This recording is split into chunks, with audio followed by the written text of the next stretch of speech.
Kamusta mga idol? Welcome back again mga kapobre. Pag-usapan natin ngayon si InvestFX, another investment plan na kung saan pwede kang kumita using your investment capital na gagamitin nila sa pag-trading in their system. Ito ay nag-start noong April 4, 2025 at ang kanilang source of fund ay trading, na kung saan mag-i-invest ka lang sa kanila at sila na ang bahala mag-trade nito at babayaran kanila ng daily passive income. Paano gumawa ng account sa InvestFX? Maaari kang mag-sign up sa aking referral link na makikita sa description ng video na ito or pin post comment. E-click ang create account, fill up the form, then input your phone number, then input your password here, confirm password, then check the referral code. Kung walang, you can input my referral code, then input verification code, then click start investing now. Then upon login or redirecting on their website, may makikita ka na investment plan nila na inoffer.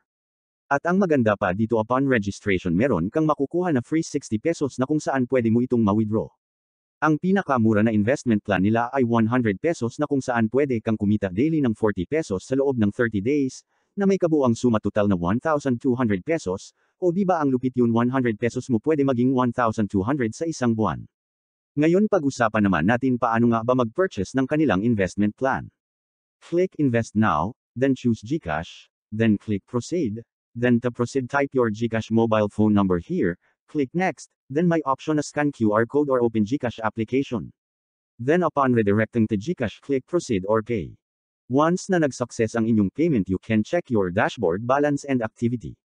Click order para makita ang pag-purchase mo ng kanila project, then wait mo na lang mag-credit ang balance sa inyong account at pwede ka nang mag-withdraw. Ang minimum withdrawal nila ay 80 pesos using bank account, GCash or Maya. I will update this video tomorrow if makaka-withdraw ba tayo or isa na naman itong scam. Paalala, ang mga video na inyong mapapanood sa aking channel ay based on my experience only, and this is not a financial advice or guarantee na kayo ay kikita or hindi ma-scam, at maging mapanuri po tayo sa ating mga pinapasok or sinasalihan na through online or offline investment or business. Ang bawat magiging desisyon nyo ay aking iginagalang at wala po akong pananagutan if kayo ay ma-scam or kumita dito. Ang layunin ng video na ito ay magbigay ng basic tutorial at impormasyon sa business or investment na ito. Kung bago ka pa lang sa aking YouTube channel at nagustuhan mo ang ating video topic ngayon, bilang isang content creator, napakalaking bagay sa akin na suportahan mo ang aking channel.